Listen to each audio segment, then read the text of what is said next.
Here's what I need you to understand. I killed a good man by trusting the wrong people.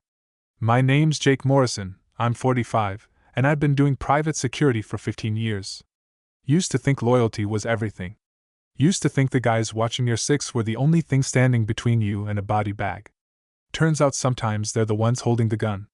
Marcus Chin saved my life in Baghdad, brought me into his security firm when I came home broken and desperate. For 12 years, we were brothers. Danny, Sarah, Marcus, and me, we protected senators, CEOs, oil executives. Never lost a client. Perfect record. I was proud of that. Stupid proud.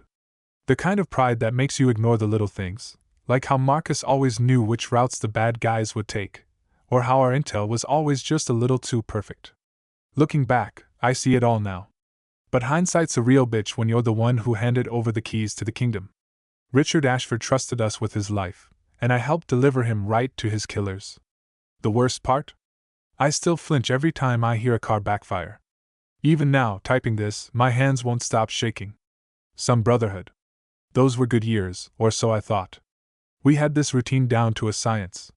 Marcus would brief us every morning in his downtown office, coffee strong enough to wake the dead, Sarah pulling up satellite feeds on 3 monitors while Danny cleaned his gear with the focus of a monk. I felt useful again after years of drifting. The army discharged me with a bad shoulder and worse dreams, but this work gave me purpose. We weren't just muscle, we were precision. When Senator Walsh got death threats from environmental groups, we mapped 17 different routes to his hotel.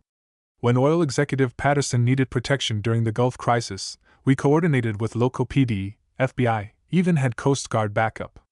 Marcus taught me to think 3 steps ahead, read people's intentions from their body language, their breathing patterns. Trust your gut, Jake, he'd say. But verify everything twice. Rich clients paid us well to disappear into the background, invisible shields keeping chaos at bay. I bought a small house, tried to reconnect with my daughter Emma. She was in college then, studying journalism, still angry about the divorce but starting to return my calls. Life felt stable. Controllable. Marcus had this way of making everything seem manageable, like he could see around corners that left the rest of us blind. The Hendricks job should have been routine. Tech billionaire, low-profile threat level, mostly worried about corporate espionage, and maybe some environmental protesters. 3-day conference in Seattle, standard hotel security, nothing we hadn't handled dozens of times. But something felt off from day one. Marcus kept checking his phone, Sarah seemed jumpy, and Danny was cleaning his sidearm obsessively. When I asked Marcus about it, he just shrugged. Bad intel from the client's people, he said. They're paranoid about industrial sabotage. Made sense at the time. Hendricks was launching some new AI platform that had tech giants sweating. Second day, we had an incident. 3 guys with cameras trying to get close to Hendricks during his lunch break. Standard paparazzi behavior, nothing aggressive, but Danny went full tactical. Tackled one guy, nearly broke his camera, screaming about suspicious activity. Hotel security had to intervene. Hendricks was rattled, asked if we thought he was in real danger. Just being cautious, sir, I told him, but internally I was wondering why Danny escalated like that. Marcus pulled me aside later, said Danny was still adjusting to civilian work, maybe we pushed him too hard. He's young, Jake. Cut him some slack.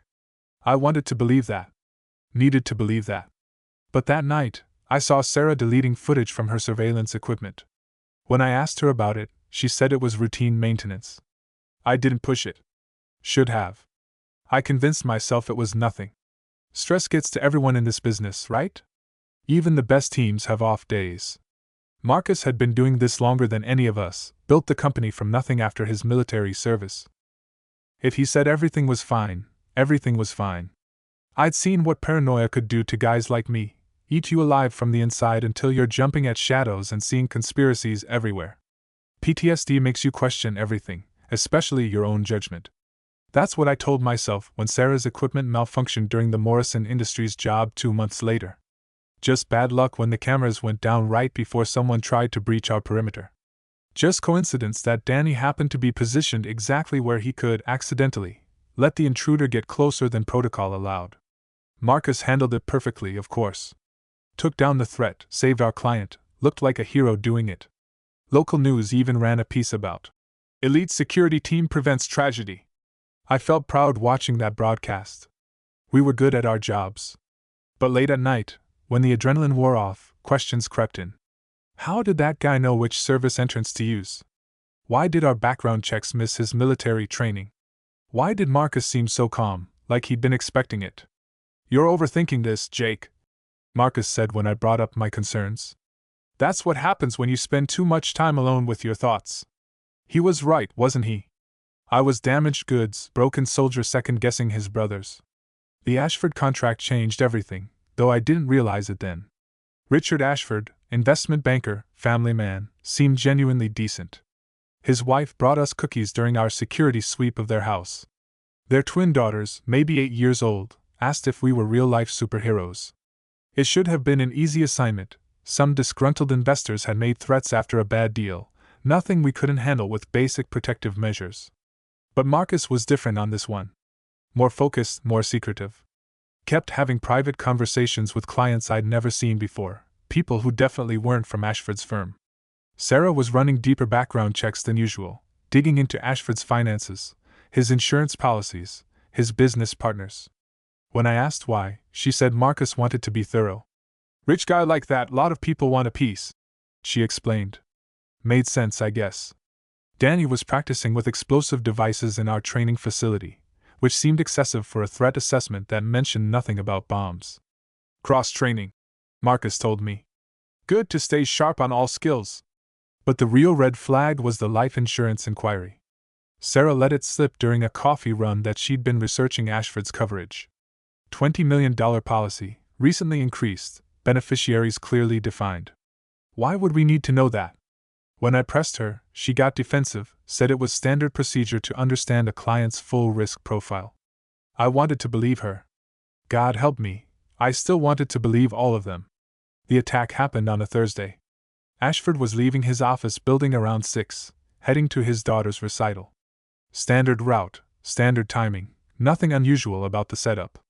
I was passenger side front, Marcus driving, Sarah monitoring comms from the office, Danny in the follow car. Traffic was heavy downtown, which should have put us all on higher alert, but everyone seemed relaxed. Too relaxed? That's when I noticed Marcus checking his watch repeatedly, like he was waiting for something. The first explosion went off 3 blocks ahead of us, forcing Marcus to take a detour down Maple Street. "Looks like a gas leak," he said, but I could see smoke rising, too black and thick for a utility accident. The second explosion happened right as we passed the construction site. Perfect timing, perfect placement. The blast threw our car sideways, blew out the windows, and when the ringing in my ears stopped, I could hear Marcus calling for backup on his radio. But here's the thing, he was talking to Danny, not emergency services. And Danny wasn't asking if we were okay. He was asking if the package was secure. That's when I saw Richard Ashford's face. He was conscious, bleeding from a head wound, staring at Marcus with this look of complete betrayal. Like he finally understood what was happening. "You killed me," he whispered. Marcus met my eyes in the rearview mirror, and I saw something there I'd never seen before. Cold calculation. "Sorry, Jake," he said. "This wasn't personal." That's when I knew I was supposed to die too. I should have died in that car. The third explosion was meant to finish the job, but a piece of debris knocked me unconscious and threw me clear before the vehicle went up in flames. When I came to, paramedics were loading me into an ambulance, and Richard Ashford was already gone. Officially, it was a terrorist attack. Some extremist group claimed responsibility online, though the FBI never found concrete evidence. Marcus, Danny, and Sarah gave statements describing heroic efforts to save our client, tragic circumstances, unavoidable casualties. They visited me in the hospital, brought flowers, looked genuinely concerned for my recovery. "Lucky to be alive, brother," Marcus said, squeezing my shoulder. "We're going to miss Richard. Good man." But I noticed things. Like how Sarah's laptop had new encryption software installed. How Danny suddenly had enough money to buy a new truck. How Marcus seemed more interested in when I'd be released than how I was feeling. The insurance payout hit the news 2 weeks later. $20 million to Richard's widow. The reporter mentioned how fortunate it was that Ashford had increased his coverage just months before the attack. My disability claim got fast-tracked through corporate. Full medical coverage, early retirement package, generous severance. More money than I'd ever seen at once. "Take care of yourself, Jake," Marcus told me when he dropped off the paperwork. "Sometimes this job takes more from us than we realize." That night, I found a GPS tracker under my car. Professional grade, military specification. The kind we used on clients. Everything clicked into place that night. Richard Ashford wasn't the first client they'd killed, he was just the first time I noticed. All those perfect rescues, all those convenient malfunctions, all those lucky breaks, where Marcus saved the day. Insurance payouts, grateful families, heroic security team prevents tragedy. They'd been running this scam for years, and I'd been the perfect inside man, loyal, trustworthy, too damaged to ask hard questions. The GPS tracker confirmed what I already knew. They were monitoring me, waiting to see if I'd figured it out. I had maybe 24 hours before they decided I was a liability that needed permanent silencing. I couldn't go to the cops. Who'd believe a discharged soldier with PTSD over a decorated security team with perfect records? Couldn't run home. They knew where I lived, had keys to my place, access to my bank accounts. Couldn't contact my daughter. They'd monitored my communications for months, knew every person I cared about. That's when the paranoia I'd been fighting actually saved my life. All those sleepless nights, all that hypervigilance, all that military training that made me check exits and memorize license plates, and keep emergency supplies in 3 different locations. I grabbed my go bag, pulled cash from the ATM using an account they didn't know about, and disappeared into the kind of life I'd hoped never to live again. But before I ran, I made one stop. Richard Ashford's grave was still fresh, flowers from his daughters wilting in the rain. "I'm sorry," I whispered to the headstone. "I should have seen it sooner." Living off the grid isn't like the movies make it seem. It's cheap motels that smell like disinfectant and desperation, paying cash for everything, never staying anywhere more than 3 days. I spent 6 weeks moving through small towns across 3 states, always looking over my shoulder, always expecting to see Marcus's face in every crowd. But running wasn't enough. Richard Ashford's daughters deserved to know the truth about their father's death, even if I could never prove it in court. I started documenting everything I could remember: dates, locations, inconsistencies I'd ignored, conversations that made more sense now. The pattern was there if you knew what to look for. At least 4 other clients over the past 5 years. All wealthy, all with substantial life insurance policies, all killed in unavoidable attacks that made Marcus look heroic. I wasn't trying to be some whistleblowing hero. I just couldn't live with myself knowing what I knew and doing nothing. So I took the biggest risk of my life. I reached out to Richard's business partner, David Chin, no relation to Marcus, despite the name. Met him at a truck stop outside Bakersfield, hands shaking as I slid a manila envelope across the table. Everything I'd written down, every detail I could remember. "This won't hold up in court," I told him. "But maybe it'll be enough for you to ask the right questions." David stared at me like I was insane. Maybe I was. But he took the envelope. 3 days later, I saw news reports about irregularities in the Ashford investigation. Someone was asking questions. The investigation lasted 8 months. Federal agents interviewed dozens of people, audited financial records, examined crime scenes with fresh eyes. They found enough irregularities to reopen 4 cases, enough circumstantial evidence to raise serious questions, but not enough proof for convictions. Marcus, Danny, and Sarah hired expensive lawyers, maintained their innocence, painted me as a disturbed veteran seeking attention. The media bought their version for the most part. War hero turned security expert versus mentally unstable ex-soldier making wild accusations. Not hard to guess which story sold better. But David Chin kept pushing. Richard's widow filed civil suits. Insurance companies started asking uncomfortable questions about payout patterns. The firm lost clients, reputation, revenue. Marcus called me once during this period, number blocked, voice calm as ever.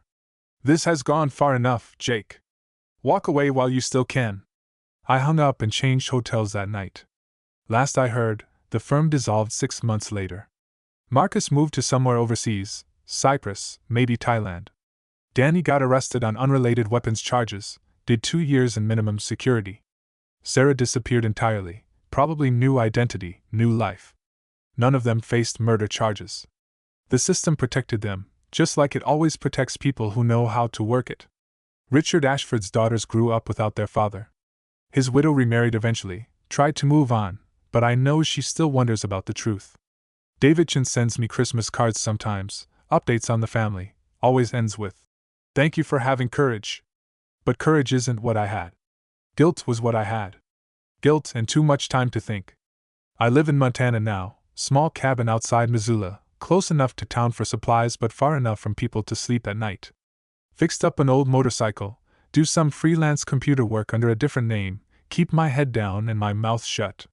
The money from my disability runs out next year, but I've gotten good at living on nothing. My daughter Emma found me last spring, took her 3 years and a private investigator, but she's stubborn like her mother.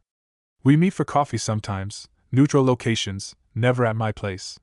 She's married now, works for a newspaper in Portland, asks careful questions about what happened. I tell her the truth, just not all of it. Some burdens are mine alone to carry. The nightmares haven't stopped. Still wake up hearing Richard Ashford's voice. "You killed me!" Still check every mirror, every shadow, every footstep behind me on empty streets. Marcus is out there somewhere, probably running the same scam in a different country with a different team. Danny might be out of prison by now. Sarah could be anybody, anywhere, watching and waiting. The FBI case is officially closed, marked insufficient evidence. The insurance companies settled out of court. Richard's daughters are in college now, studying to be teachers, living normal lives that their father paid for with his death. Sometimes I wonder if I did the right thing, speaking up, destroying what little peace I'd found. Then I remember that look in Richard's eyes when he realized what was happening. The betrayal. The fear. That's why I still check the back seat every time I get in my truck. That's why I still carry a gun everywhere I go. Because some sins never wash clean, and some enemies never forgive.